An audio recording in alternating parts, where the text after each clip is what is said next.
Everybody, this BlackRock ETF is looking more and more likely now at 99.99%. They had another meeting. We're going to talk about those details. We're looking at what's happening. We're reading between the tea leaves. Is that why crypto's pumping? I think it's time to discover crypto.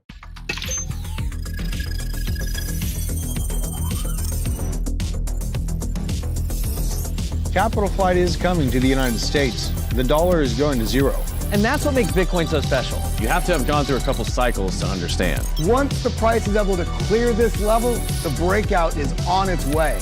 This is your indication to jump in now.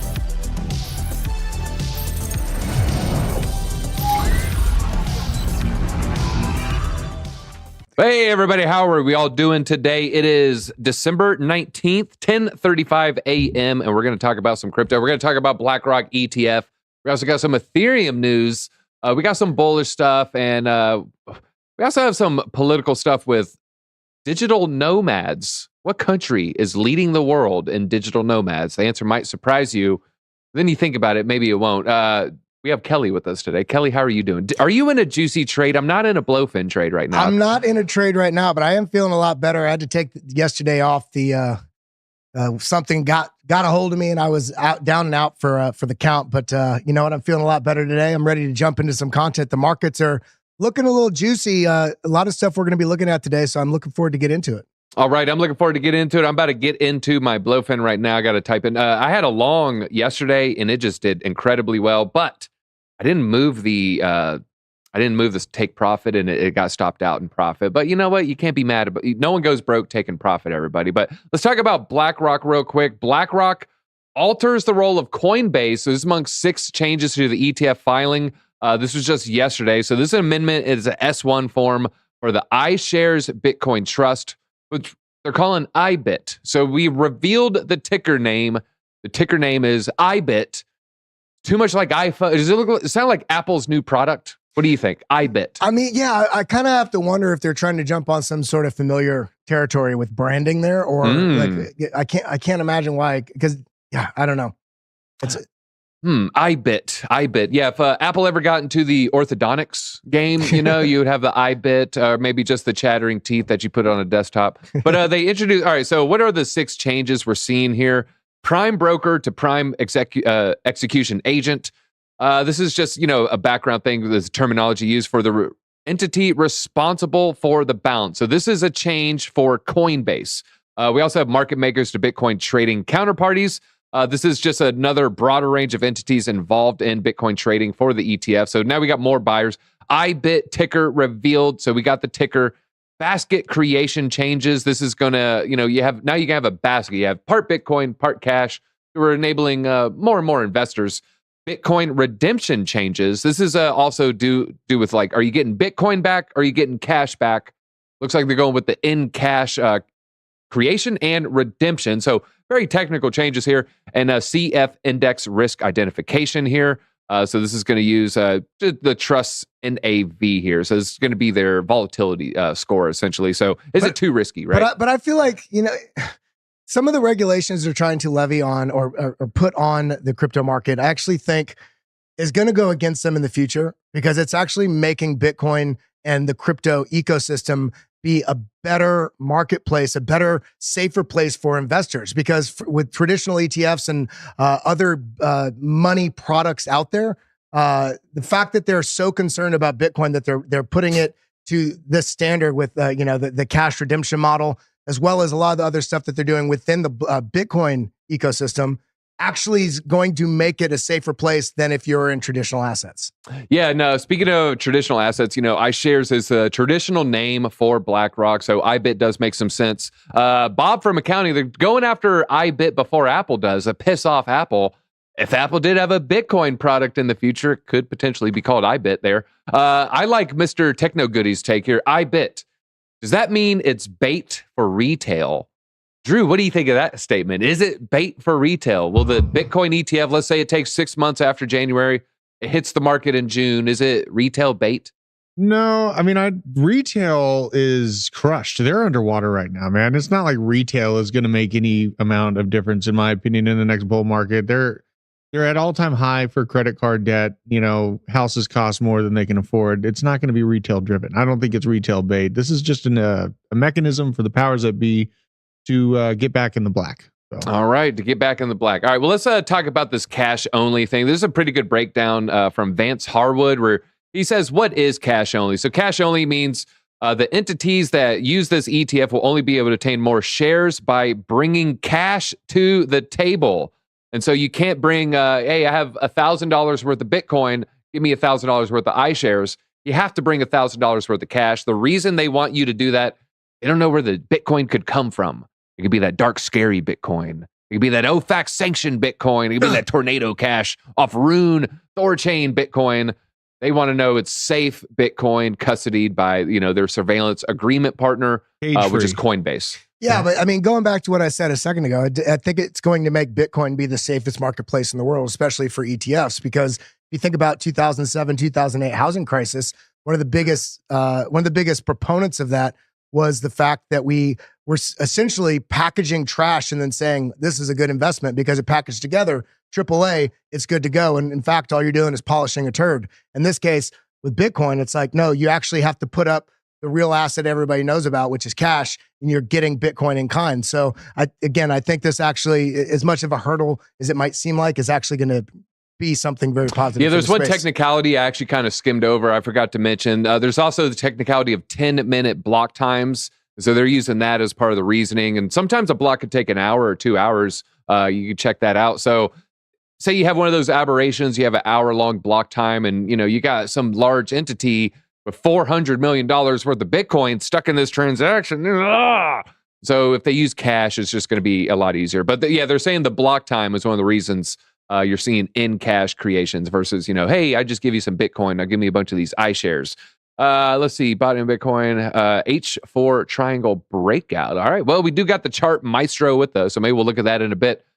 Grayscale, though, there's more ETF news. It's not just BlackRock, Fidelity, Arca. We also have Grayscale's Bitcoin ETF may be delayed on competition concerns. This, according to an analyst, they're the first one. They had the commodity or the futures base, and now they're first with trying to get a spot ETF as far as the application process goes here. But Eric Balchunas noted that the size of the Bitcoin trust is a concern for the SEC. Expects the bid to convert the trust into an ETF to succeed, but he did say that it may not launch at the same time as the spot ETFs planned by the competitors.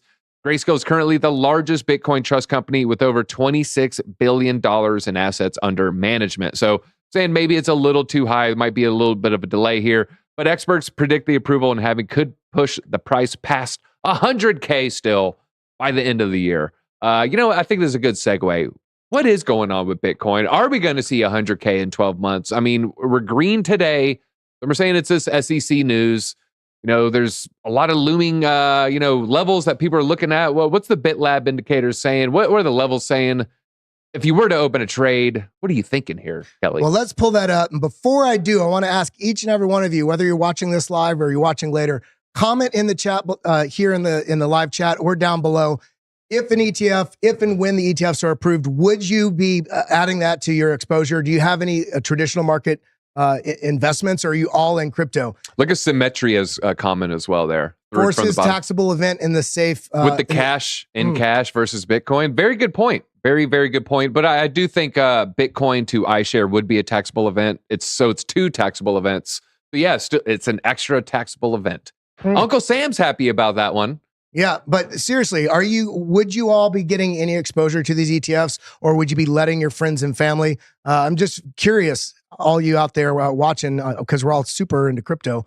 I'm curious if you'd have any exposure. Now, looking at this chart right here. Are you going to steal grandma's phone, open up her brokerage account, and just start buying iBit shares? That's what you're asking? No. Well, yeah. Yeah, of course. I have power of attorney, okay? So that's why I would do that. It's like a Feinstein situation here. Yeah. Well, looking at this chart right here, this is something I think is important to look at. This is a percent supply and profit on Glassnode. And I marked out these three areas here because this area is just before the halving. That's actually about 330 days before the halving, but we had that pre-halving push up. But I'm watching this metric right here, how much in profit, the percentage in profit we were. And you see the price action pull back after that. Similarly, right here, just before the halving, We got very high in profit and we had a little bit of a sell-off. It doesn't look like a lot, but I think this is around 35%, 40%. And so we're kind of in that same territory right now. Similarly, if we look to this next image right here, we can see this is a wallet addresses with over 10,000 Bitcoin. And the reason why these are in like an orangish yellow color and these are in teal or whatever you want to call it, is these resulted on these drops. This resulted in also, we see the price action pulling back before it went up, price action pulling back before it went up. Here, price action pulling back before it went up when we get these large declines in the wallets of over 10,000. We just saw a pretty significant drop in wallets over 10,000. So these two sort of stories combined kind of gives me a little bit of pause about just absolute upward price action right now. It doesn't mean it can't happen, but it just gives me pause. Now, looking at actually the price action on Bitcoin. Now, I was off yesterday. I didn't even allow myself to look at the charts because I was in bed marinating in my own puddle of sweat. But looking here, nothing yet has changed. Everybody wants to call the dump a change or the pump here a change. Nothing has changed. Here on the BitLab trading stack, here on the, we can see we had this called this perfectly before this pullback. This called this perfectly before this push up. And we can see that price action is really just trapped between these two order block ranges right now. And so the levels I'm watching are this line directly above us, this trend line at 43,400. And the level below us, which is a rising level of support, which back here was at 40,700. Over here, it's about let's call it $41,000. If we break this level and come down, I still think we're going to have a situation where we fill this CME gap. There's a lot of frothiness in the market still. You know, everybody thought it was over here, and now everybody thinks it's restarted here. And we can't know until one of these levels is broken to the upside or the downside. So I would say right now, I would be a little patient coming into the holiday because people are spending out there spending money, buying gifts and whatnot. If I were to look for a pump, I'd be looking for a pump coming into the holiday, post-holiday into the new year. But you have to remember, we also have this thing called tax harvesting, where people may be moving their, taking care of their capital allocations and making sure that they can account for the gains that they made for the year and taking some off the table. So we could see some downward pressure coming into the year. Now, last thing I want to show is right here. We are seeing that global liquidity tick up. So this is a good thing. Even if we get a pullback, much like I said in this tweet, even if we get a pullback, we are at a place right now that downside is supreme opportunity to load up. Downside here is bullish for your portfolio if you are prepared. So global liquidity is saying something may be coming soon. And remember, we're coming up on that halving. So as it stands right now, things are looking good. They're still in a little bit of a chop, and I'm going to be breaking this down in a lot more detail on the BitLab stream right after this. All right, and I might open a trade live. I'm kind of watching Cardano. For whatever reasons, I just like trading Cardano more than other alts. Yeah, go ahead. I meant to throw on Blofin. If you haven't signed up on Blofin with us yet, come and trade with us. Here on the 1 hour chart. Whoa! You don't use dark mode? Share my screen real quick, gotcha. Drew. Let's do the back and forth between Kelly's and mine. I'm on dark mode now. I didn't even know. Oh yeah, baby! Yeah. You leveled up. Level up. But you can see essentially very clear right here that we do Alt T. There we go. We do have a bit of a trading range that we're trading in right now here on the 1 hour time frame. And you can see this push up did not even break the lows of this range. We barely cleared the high here. So, we're seeing it very clearly, whether you're doing your TA on the exchange, on Blofin, or on TradingView. We can see some mixed signals here. Stochastics are looking like they're reset, trying to come back up, but the MACD has crossed to the downside. And we do have a little bit of an information here. I'm looking for probably a little bit of range finding within Wait, this you zone. got an indicator on your Blofin? Yeah. If you want to add indicators on Blofin, you come up here, right here. Yeah, on this area. I need to know how to do this. You on this area right here. This little squiggly line with the thing, it says indicators, and you can do most of the free indicators that you do on TradingView, RSI, all the different stuff. Okay, all right. Well, now, I've been bouncing back and forth with TradingView. How about we do this? I'm going to do a quick little training session for you guys. 1 minute. Here's how you easily navigate what's going on your exchange window here in Blofin. If you want to look at this with indicators, you add the indicators. If it's taking too much real estate, double click on the chart. It will minimize the indicators. Double click back, it brings them back up. If you want to draw a trend line, Alt T. If you're on a Mac, it's I think Option T. If you want to do a Fibonacci, it is Alt F or Option F, and that gives you the Fibonacci. That's some easy ways that you can basically just navigate what's going on in here. All right. Well, yeah, I'll be looking at entry. Looking for an entry. We're 58.2 cents. Maybe I'll be looking for like a 57.9. I'll be keeping an eye on that. So if you see me distracted, it's me getting ready for the Bybit sweats. So where do they sign up for Blofin? What do they get? Oh yeah, if you deposit, I think it's USDT. Deposit 100 USDT. You're going to get 15 USDT on top of that using our code. I think we have a link up for us right there. Thank you, Alexandra, putting one up for us. So. Yeah, 15. Hey, put 15% stop loss on your first trade. I like that math. That's all I'm going to say. All right, let's talk about a recession. Is there a recession coming? Do you fear a recession at home? What do you think? I mean, is there going to be a turnaround? A lot of people are thinking, no, recession's so likely. You know, we got all these impending wars, you know, all this conflict overseas, and then we got credit card debt and home prices, and it is a certainty. But more and more people are saying they don't want a landslide in November, so they're going to aggressively cut rates, which would give us a little bit of an adrenaline shot, kind of like Pulp Fiction. We were talking about Pulp Fiction. The economy might get an adrenaline shot. Is that going to be good a year from now, 2 years from now? It might actually hurt our health in the long term, but in the short term, well, it's kind of like if you have a busted knee, right, and you want to get back out there, so somebody gives you the shot. And you go out there and what was it, Friday Night Lights? I don't want live with James Vanderbeek. Yeah. But you go out there where you could have just taken the rest of the game off and then played the rest of the season. No, you take the adrenaline shot, you take the pain medication, you go out there and you destroy your knee and you can't go. Yeah, Varsity Blues is what it was. Did you watch Varsity Blues? We're about the same age. It was a very good movie when we were in high school, I got the whipped cream in the back. Okay. Movies were wild back then, y'all. American Pie, anybody? Anyways, all right. U.S. recession. Will it hit in 2024? What do you think? Are we going to get a recession in 2024 or not? Will gold or Bitcoin benefit if it does happen?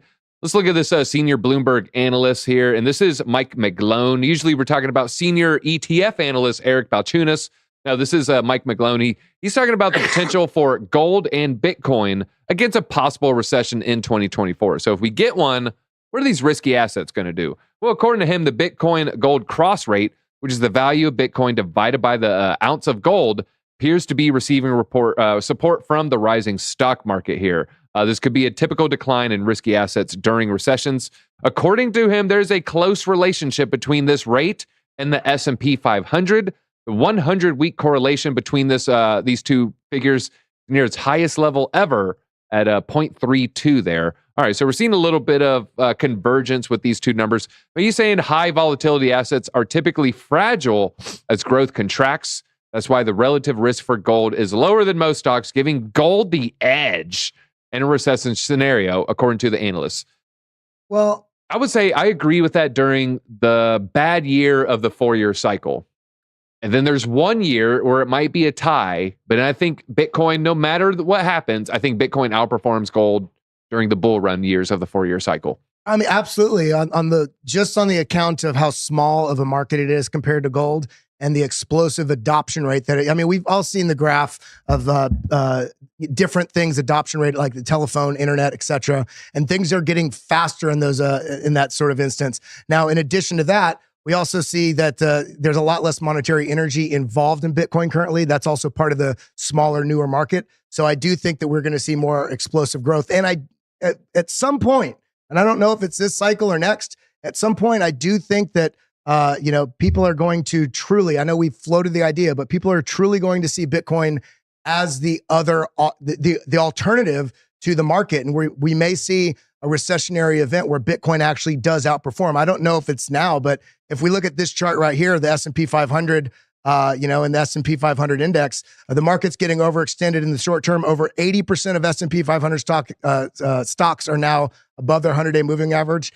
This has marked local tops in the last two instances. So we may be coming up on a cusp of a little bit of a pullback in the markets. Now, when we're going into the most bullish period of time in the market cycle for Bitcoin, all eyes are on how is this going to perform regardless of what the S&P 500 does. If it goes up, if it goes down, will Bitcoin still have that capital flow? We'll see. I mean, there's going to be that that army of people. They just love it no matter what the economy's doing. And I'm, I would consider myself in there. You're probably in there as well. All right, let's talk real estate now. What is going on with real estate markets here? Well, real estate investors, maybe they think a housing price correction is along the horizon because they're flocking to Bitcoin in record numbers here. But again, we got to be careful. Why? What is our source? Bitcoin Magazine. Okay, well, they might be biased. I think if we read Real Estate Magazine, maybe you'd have a different take here. But they're saying 75% of the OTC revenue in the final of Q4 2023 is private clients diverting proceeds from real estate sales into Bitcoin, showcasing a shift in investment strategies among investors. This kind of reminds me of my home closing story. I'll share at the end of this. The year-over-year OTC, this is over-the-counter Bitcoin buys. This is the whales. This is the billionaires, the 100 millionaires. When they buy OTC. Volume spike of over 100% underscores this transition. High net worth individuals and companies are driving the surge with monthly volumes through this broker here rising 30% during Q3 2023. I could see that. I think the billionaires, the 100 millionaires, the people that are really, really into real estate, not your buddy with 2 Airbnbs, the whales of real estate, I think they see a correction on the horizon. I think if you poll 100 of them, I think the majority would say, I think we still have a little bit room to the downside. What would you say? Yeah, I mean, I agree with that. I was talking with my sister yesterday, and she's been able to work from home remotely. She works for AT&T for the last couple of years, but now the government, the local governments are actually pressuring those different companies to bring people back to the office because it's the local economies are starting to suffer because we're not having that sort of business traffic in. And this kind of also signals the sort of pressure that we're seeing on commercial real estate right now, not performing as well as it has in the past because there's this split idea between remote work and in-office work. And so there's no way to say what's right or wrong. Things adapt or die, right? But I do think there's a little bit of a correction that will likely come on the horizon. But the caveat with that is, these interest rates, if the interest rates start dropping, then you also start seeing an explosion in housing, the demand on housing. Yeah, the housing prices go back up. It's kind of hard to say, it looks on paper like it should drop, but then if you reduce those interest rates, people that have been waiting to buy for those interest rates to go down, then you create this whole new, influence in the market. And we saw a huge, the largest, I think it was spike in November of home growth than we've seen in 3 years. Yeah. So it's a little bit of any man's game right now. Yeah, we have a lot of local jurisdictions rolling back regulations, which is a good thing here. 69K isn't the real all-time high. 76 now with the inflation-adjusted price there. My quick home story, when I was closing on my house, this was Q1 21, maybe early Q2 21. I remember trying to buy and just getting rejected. Oh, yeah, we're not accepting your offer. We're going to take, you only gave us $15,000 above asking. They gave us $25,000 above asking, and it's all cash. Yeah. And it was just it was a very frustrating environment. And I remember when I was finally closing, and I got my real estate agent. There's, the rich guy's office, the loan officer, and I remember then the guy I'm buying my house from was like a mini real estate mogul. So I got 3 rich, sophisticated, in their 50s, 60s-year-old. These people know real estate. They know real estate.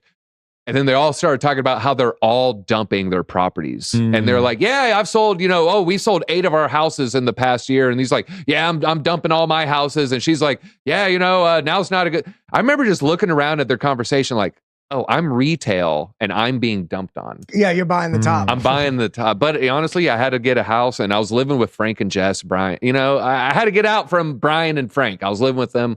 But I gotta ask, Drew, you own your property, right? Oh, yeah. So one of the things I think a lot of people are not taking into account with this huge rise in basically real estate over the last 4 years is that at some point there's going to be families that get priced out of where they live, even if they own, because taxes are property taxes. Have you seen a significant increase in your property taxes? Are you having to debate it and contest it? No, we're not seeing a big problem with that on my end. Basically where I'm at right now, we are, I paid off half of it immediately. So like, I don't really have a big loan, and, around me, the prices haven't really fallen. They're falling in Atlanta. People are leaving city centers and they're going to safer wooded areas. That's where me and Drew live, same area. And yeah, we were ahead of the curve. I know. And I was there fighting against all the cash offers from BlackRock and all that when we were buying a house. It sucked. I had to pay I think 20% over asking price to beat them out. So it was a battle, but well done. But your yearly property taxes haven't gone up significantly. No, not too terribly much. No. Mine jumped up after I bought my house. They went from like whatever they assessed their value to like, oh, you paid this much, and it was like a 50K jump in their assessed value. So I got a pretty big leap there. But speaking of leaps, let's look at the crypto market real quick. Some of you folks are reminding me, thanks for the SEI advice, SEI.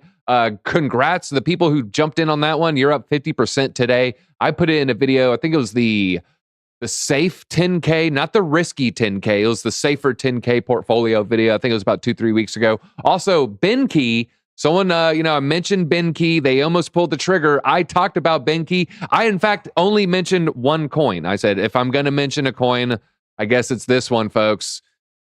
25% today, folks. So, woo! Pat yourself on the back if you just ended up yellow buying that one. When I shot the video, 009. So I was telling you folks about, I found it under a penny.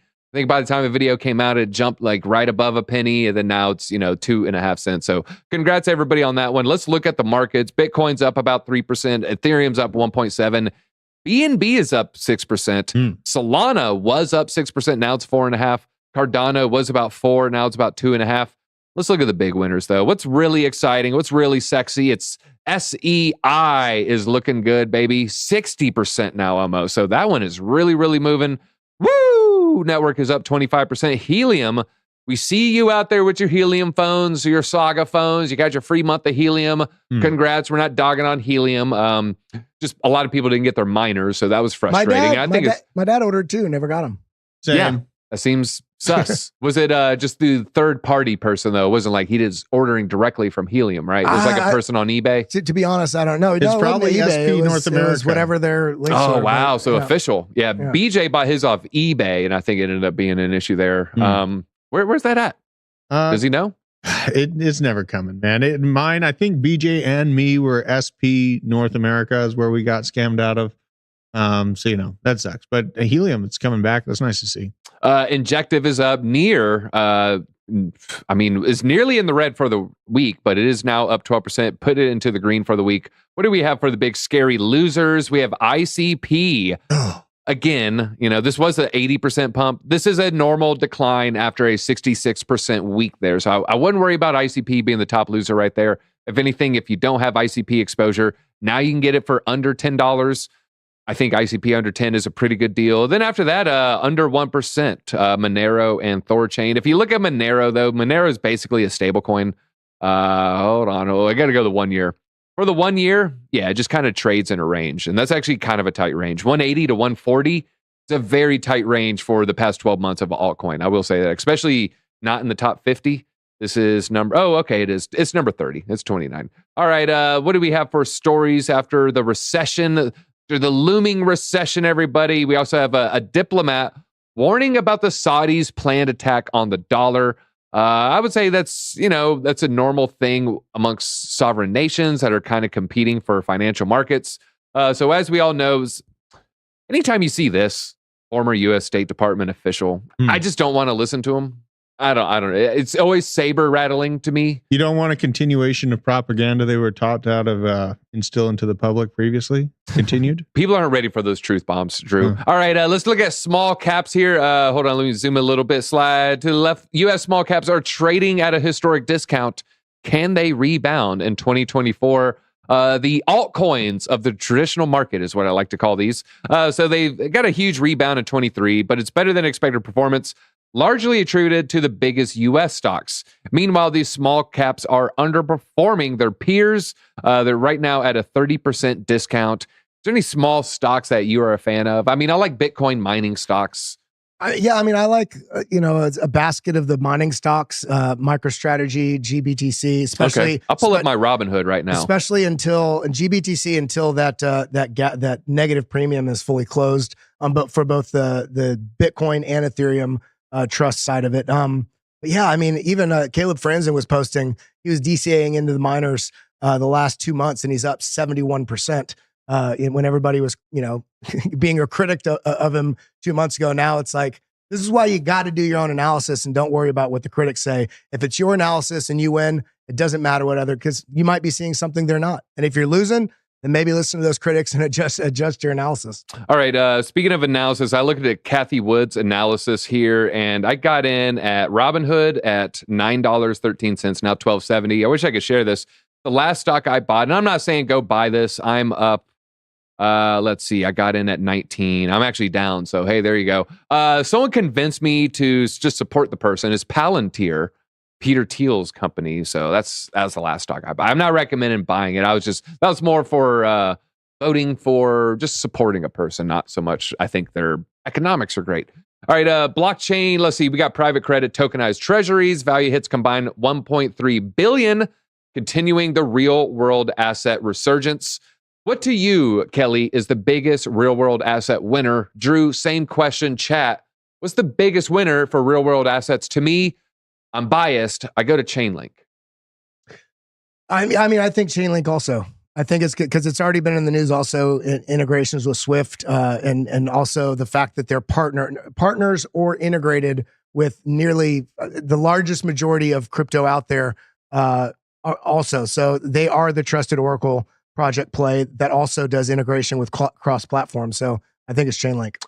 Drew, it's BJ now. BJ, do you have a real-world asset play that you're a fan of? Currently not, but I think the entire ecosystem is a phenomenal opportunity, assuming they implement it correctly. But anything gets big enough, there will be a little corruption there. All right, now we're going to talk about the digital nomads. I teased this at the top. Now, BJ, you probably see my screen, so not really fair. What country do you think most people flock to when they become a digital nomad? You know, you're free, you're semi-retired, you're traveling the world. Bosnia. España. Spain tops the top spot for digital nomads, trailed by Argentina. Argentina was number one in 1947. Romania and UAE, everybody. So I thought UAE would have been a little higher. So Spain is number one country for the digital nomads. They're the best country to travel to as a remote worker on its digital nomad index. Is it because of siestas, Kelly? Well, it's probably a little bit because, but the laid back. I mean, have you been to Spain? Spain is amazing. I haven't. You used to do music. You know, Kelly was a pretty badass musician. I'm just going to go ahead and say, he looked like a rock star. He was a rock star. He still got the vibe, everybody. How many times have you toured in Spain? Just once? A couple times? Well, I never toured in Spain for music, but I did go through there about 5 times just on my own siestas. But the cost of living is all the ability just to navigate on a small fraction of a dime is incredible. And that's what I think is interesting here is Spain, Argentina, and Romania, all very inexpensive to be able to do that. But then UAE, I can see attracting, a lot more of the people because it's going to be a higher cost of living in the UAE. So I can see why it's trailing, but I would assume that the people that are doing that are probably higher dollar individuals. It's not as high as you would think. They say you can get in as low as you live comfortably as low as $2,750 a month. So you're looking at $30K a year for living expenses. Well, at least when I was in Barcelona, it's probably like the one city I would absolutely move to. But crypto advertisements everywhere. Now, granted, Barcelona is part of Catalonia, which potentially won't be part of Spain since they're trying to actually pull away. But that's beautiful city, great food, very into innovation. Also a big Magic the Gathering city. Yeah, most important. Shout out to Holy Diva. Let's see here, DGA. Shadow Pyth. I'm researching that ecosystem for a video, big video, best coins 2024. Love everything about it. Shiba just popped off recently. Everybody, we'll probably look at Shiba in a little bit. All right, so the country's based like dog with hat. We got some the reasons why Spain is best, everybody. Internet speed. All right, 1 second. Ashman blah blah blah blah zone. Stop spamming the chat. We'll talk about it. We'll go there. We got it. Yeah, sheep. Well, you know what? It takes 5 seconds, so they didn't get my message yet. Maybe you already stopped. Also, all right, internet speed, tax conditions, tax-free length, like how long can you stay there before you get in their system, cost of living, income requirements for visa applications, availability, global health score, and tourism popularity. Top 10, Spain, Argentina, Romania, UAE, Croatia, Portugal, Uruguay, Malta, Norway, and Andorra, respectively. All right. So what do you guys think? I'm surprised no Asian nation, like I guess, well, never mind. I don't want to get myself in hot water talking about those countries, but I've heard, sometimes they're not as friendly in the long run. Maybe they'll take a picture of you in Japan or something like that. China, Beijing. But anyways, I don't know. I haven't been there myself, so I don't know. Just going off. Japan made me be. This sounds so bizarre because I am a patriot, but it made me embarrassed to be American. I've heard, Tokyo, like, was it the most populated city? Yet there's not like gum on the sidewalk. No, listen. So how? Because remember, my wife was Japanese. Yes. So we went there, and I've traveled all over the world, and I get to Japan for the first time, and it took us 7 days before we saw the first piece of trash or litter. I'm talking about even like a gum wrapper or a bottle cap. I mean, it looked like a movie set that was built yesterday. And the cops were beating the guy who dropped the gum wrapper, right? No, nobody drops anything. And there's no trash cans because people take their trash with them. It's like there's such a different thing about it. In Thailand, I lived in Thailand for a while, and everybody was so friendly, but then I also got in an accident there, ended up in the hospital in Bangkok for a month. Somebody hit me, and because I'm a white foreigner, I had to pay the person that hit me, and I had to pay the cops so I could leave the country. Wow. Okay, so it was like a full-blown, what was that movie, Hangover story? Yeah, it was locked up abroad, but banged up abroad. All right, just give us like 10 seconds. What was the jail like? I didn't know you're in a hospital. Okay, so like, did they strap you to the bed because you had money? I was in a room. They basically had to live fly me up to Bangkok from Koh Samui, and I was in a room. It felt like the 50s because I was in basically a hospital bay almost with 36 other people. And I remember at one point I'm sitting there and I forgot, things are different in different countries. I'm sitting there and there's a guy in the bed across from me, and all of a sudden these people come walking out, and they're kind of like petting his head, and somebody holds up a sheet in front of his face, and then another person lifts his leg, and they just start hand drilling through his leg right there. And I'm like, this is going on 60 Minutes. I'm like filming it on my phone. And then, it's like, that's how they do it there. They're just doing like bone surgery in the bay. Like, I was like, what? It's like splashing on your face. You're like, I don't know if I'm supposed to get marrow in my eyeball here. It's but like being at a Guar concert. They took care of me. After all, I did heal. So. All right, here you go. Mr. Techno Goody. They're no longer together. Okay, that's why that was past tense. She's around. She's healthy. Yeah.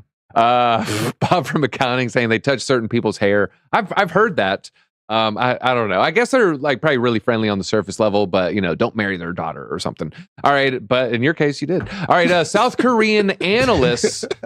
I didn't mean to be offensive there. All right, South Korean analysts, global crypto market cap to hit 5 trillion. Speaking of Asia, South Korea says we're heading to 5 trillion in 2024. Just for reference, Kelly, how high did we go in 2021 in November? Was it 2.3? Do you remember what the what year? The entire crypto market cap, like November 23? I think it would be the peak there.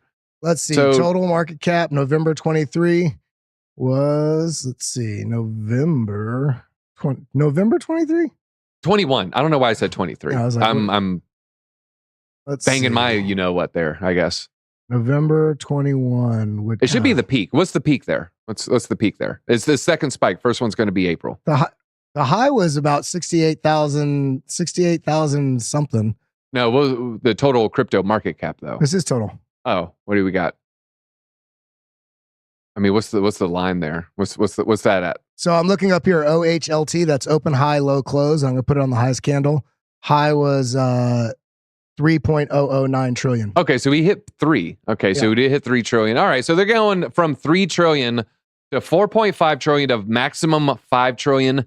This feels like FUD to me. I don't think crypto market cap goes from 2021, we hit 3 trillion, and then the next boom cycle, we only hit 4.5.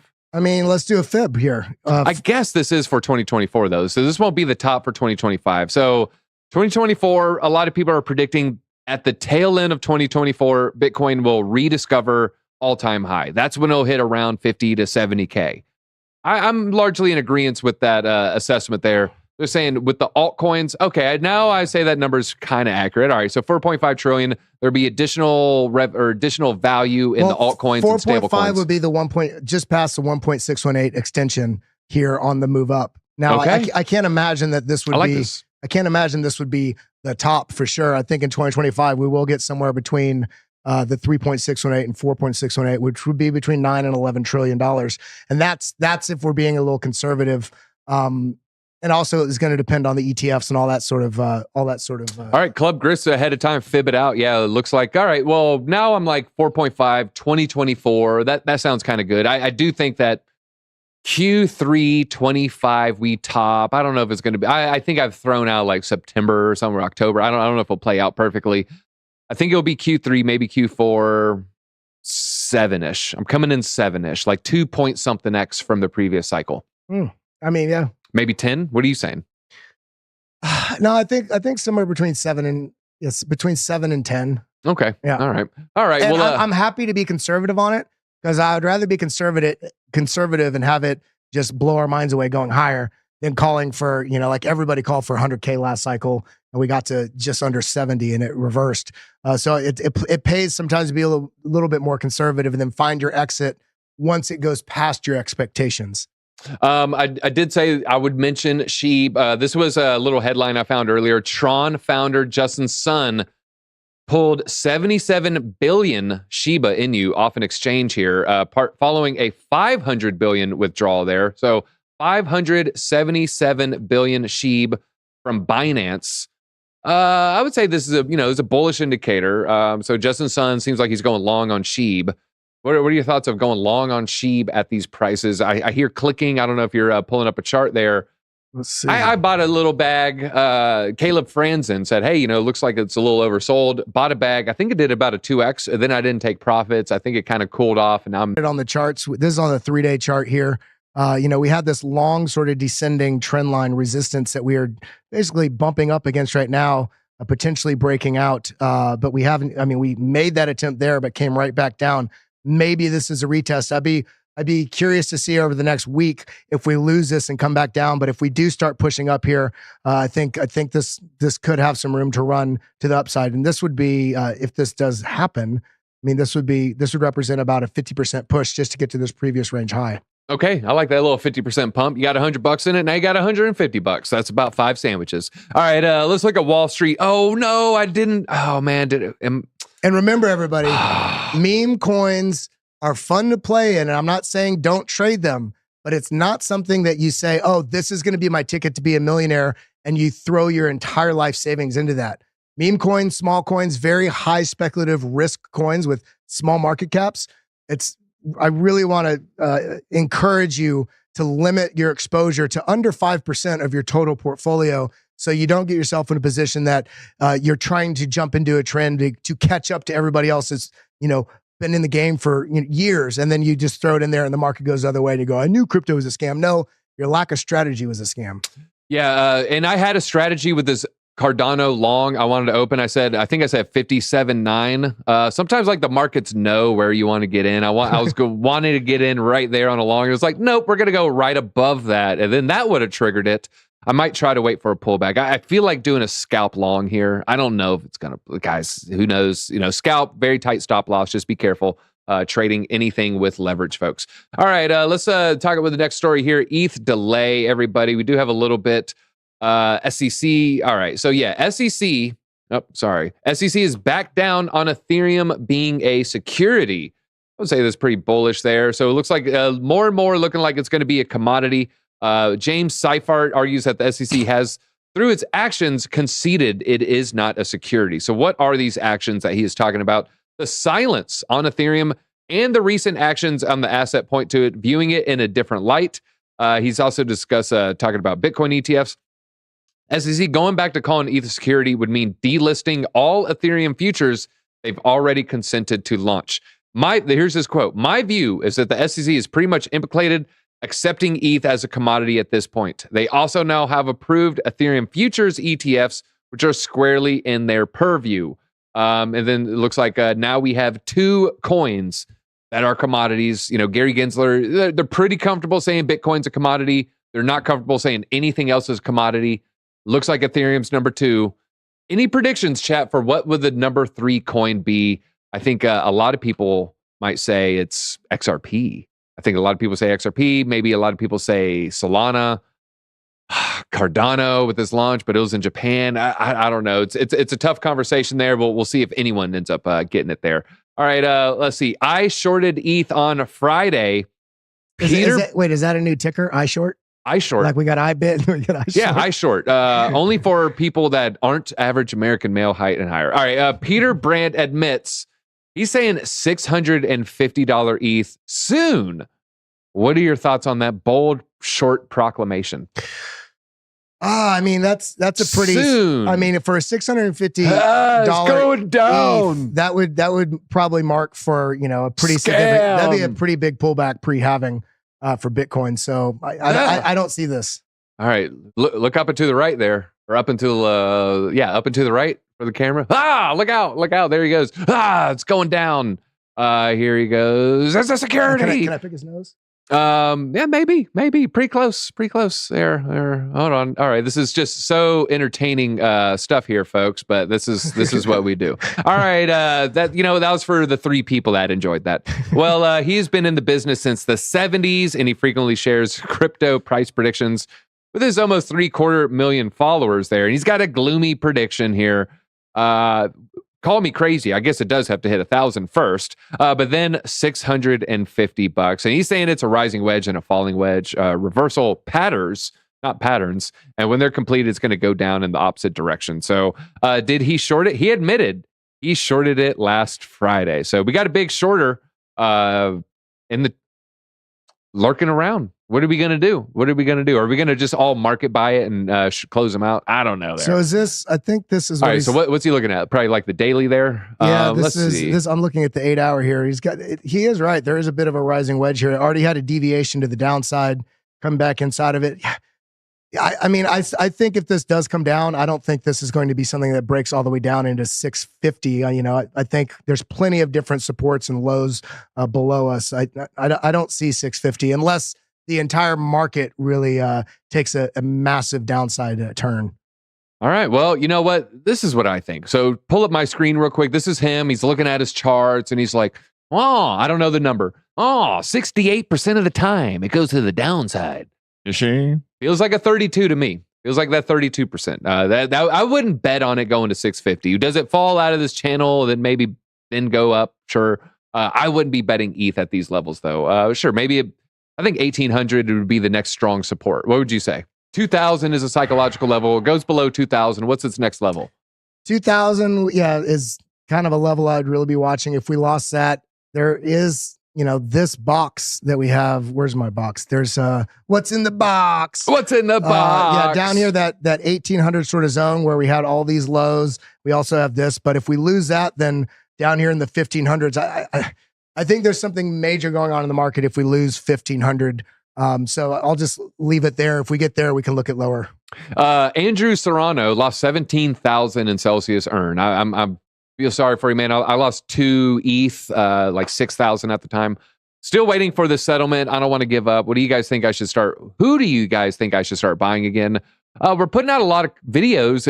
Depending on your risk profile, I put out 2 different 10K portfolio videos within the last 3 weeks. One's risky, one's not as risky. And I'm working on a video right now, best coins to invest in 2024. Maybe stick around, turn on notifications, hit that like button if you're in the chat right now. Dad jokes, keep the world in balance, entertains us without all the darkness. All right, Kelly, why can't a bicycle stand up on its own?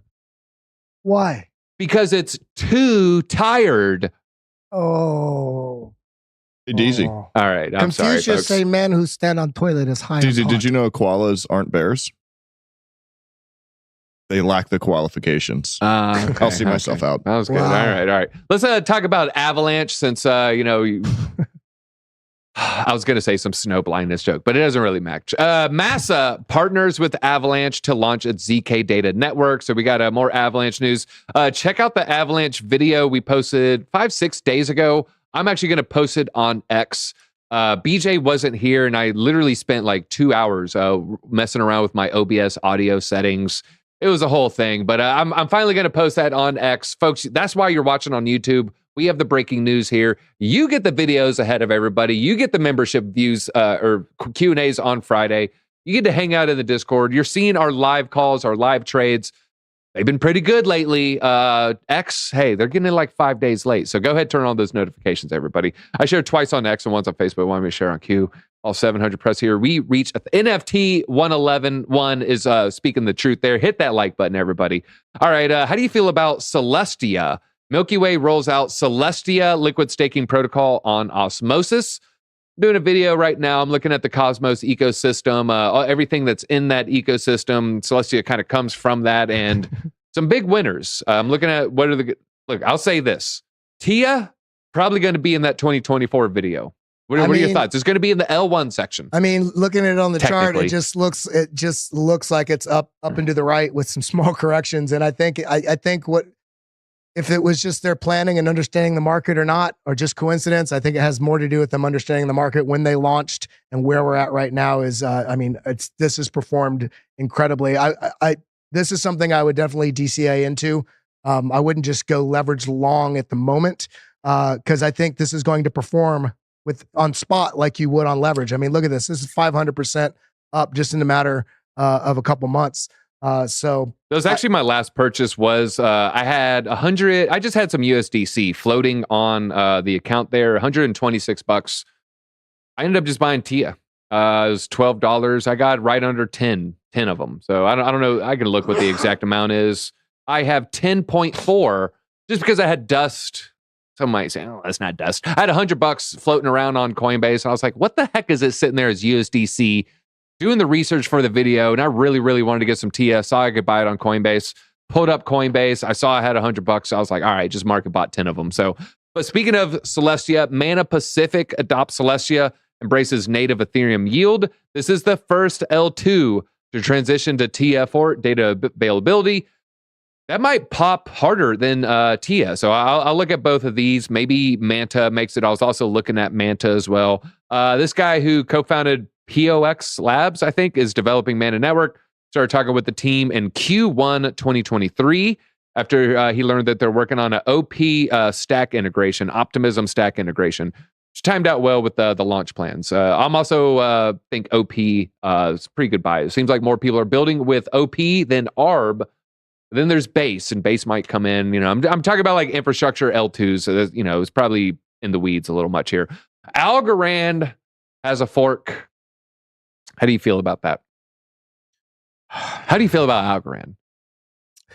I mean, I still think it's got probably. I think it still has some life in it. I think there was a lot of shakeup with the potential rebranding and a lot of the water that was thrown on it from the SEC allegations from the person that used to say that it was not a security. So, but I don't know. I'm a little indifferent to Algorand at the moment. Hey, 3 days left. Put a comment in the comment section after the live stream, not like live chat right now. Put in a comment for a chance to win 1,000 Cardano.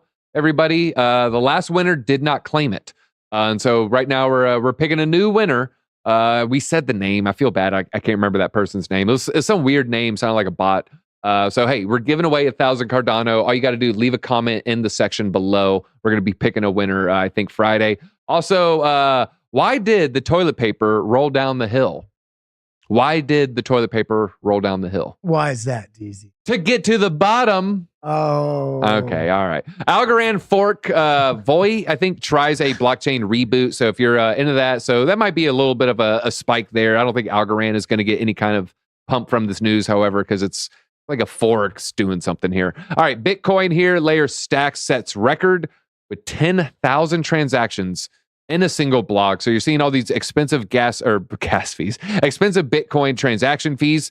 Why? You can blame stacks and some of these Ordi and NFT and this whole ecosystem that people are trying to put smart contract layers on Bitcoin. The Bitcoin maxis, some of them at least will say they don't belong. They don't belong. You're breaking Bitcoin. But I think this is going to be good for the Bitcoin network, I think, because it changes. It's going to help create a more sustainable, secure network because it's going to be more sustainably profitable for miners over time, even when price drops, where there's pressure on miners. Mm-hmm. Because if you have something that's raising the threshold of the fees on there, it's more incentive for miners to stay active, which basically keeps the security of the network very high. All right, and I'm looking at that trade real quick. ADA. All right, people are really feeling some ADA right now. Looks like it's doing a quick little drop there. 58. Looks like it did hit that 57.9 level. 57.9 and some change. Oh man, I do see money flow. You can't see it real. I could change that. The money flow looks like it's kind of coming up. This is a very small time frame. I do know that, and that's why this is a scalp trade. Not any kind of like, oh, set it and forget it trade. 25 minute. I mean, we're getting pretty low on the RSI there. I don't know, man. Does this look like a scalp long to you? No. No? I mean, well, you do got the green dot on your market cipher there, but you see the money flows coming down. Yeah, money flow is coming down on the 25 minute. Yeah, I don't know. Oh, that 45 looks like it still has room to go down as well. You want things to line up on a couple different time frames to really find the strong buy opportunity. All right. So yeah. So maybe I'll wait. And same thing coming here on Blofin. I'm looking at TIA since we were just mentioning it. We've got a bit of something concerning here. We have a bit of a head and shoulders forming here on TIA. Doesn't mean it has to happen. If we come back over to trading view here, we have this order block area offering a little bit of support here. If we do lose this, where does it suggest price will go? Where you measure it from the top to this neckline, and this, look at this, goes directly into where this order block is below us. So it's these types of things. It doesn't matter if this does break down or not, but this gives you incentive to add a little bit of a buy order somewhere in this region down in the basically 880 up to 970 sort of zone, because there is signal here that suggests price may come down to this. And now if this gets invalidated and goes up, fine. You didn't miss anything by setting yourself up to take advantage of this if it were to happen. You know what? I don't feel like I have enough TIA. Maybe I'd try to trade my way to more TIA. That might be the move there. All right, 20% up on ICP long since the start of the show. Good job, Troy. I hope you're using Blofin, using our code. You get the 15 USDT. Just added to your account there, so that's pretty cool. Moving up after the long dip. Limit and chill. 20x and chill, 30x and chill. Just set it, walk away. We do have one more Bitcoin story. Bitcoin was winning on the 7-day NFT sales, and now they have the 30-day champion badge there. So congrats, Bitcoin. So I'm pretty surprised. And this seems to be like, 2140 Bitcoin rewards disappear. I think Bitcoin will be fine with all these, hey, who would have guessed smart contracts on Bitcoin 4 years ago? I would not have guessed that. Here's a BitPain as a pretty long post on Bitcoin. And, what this all means. So if you're really, really interested in this, I know there's a lot of people love the complexity of the issues. Should Bitcoin have smart contracts? Should it not? Is it breaking? Is this saving it? Is it killing it? So read that, kind of educate yourself there a little bit there. All right, that's Kim Tim A. All right, they got their ID up there. They're like sharing their trades, I guess, there. 1000A to please. All his Cardano got robbed by Celsius last year. Turkey, that sucks. May have been a couple years ago. Well, I guess not. Was it 22? Yeah, it did happen in 22, didn't it? Yeah, year and some change now. But you know what? We are in the crypto ecosystem, and it's like dog years. Every 3 months feels like 2 years in crypto. It does. It certainly does. There. I'm just gonna do something really, really small here. What's my stop loss? 0.5. Easy. 7. I'm not gonna go that crazy. All right. Boom. Just yellowed into one. We'll see how it plays. All right. I'm gonna do a really, really tight stop loss there too. So. Get that real close to that little area. Then sometimes, hey, they'll try to hit it there, then maybe go a little bit lower. All right, so that's what we'll do. We'll do little. I'll make a sandwich or two. I'll share it tomorrow. I'll let you know how the trade did. All right, well, folks, I think that's all we got time for. It was a really great show. Please hit that like button on your way out. Kelly, BJ, you guys got any parting words? No, just we're coming into that part of the market that it's going to be the most exciting time in the market. So don't chop yourself out of the market right now. We coming up, on the holiday here, wherever you're at in the world, whatever you celebrate. We love you. We appreciate you being here. Hit that like button, hit the subscribe button. Head over to BitLab after this. I'll be breaking things down for the next hour. BJ, I'm massively in profit. Let's share my screen here.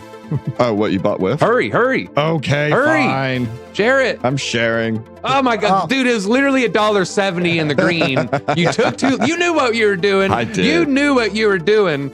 All right. Hey, I'm 56. All right. Just stop sharing. Hey, I'm closing it. I'm 56. cents in the green. All right, no, folks, I'll be watching that trade a little bit closely there. All right, Pyth, we love Pyth here. 20 bucks. Hey, man, that's like extra tomato. I got an extra tomato slice. So everybody, what are you, and everybody watching, whether you're live or later, comment right now. What coin are you looking at for your next trade, buy or sell? Let us know in the chat. Let us know if there's something that we haven't looked at that we need to. We want to do a better job of engaging with you guys and getting you involved so we can, I mean, we're here for you. I mean, I'm here for you also, but we're here for you. So let us know what you're looking at. We'll get on it. That's all we got. I'm going to go work on my 2024 video. Let us know in the comments what coins should we add. I will be checking them out. And guys, you guys been putting out some winners there, so keep sharing them, and we'll keep sharing them with you, and we'll all just get financially independent together. Hit that like button. We'll see you folks in a couple hours or tomorrow later on.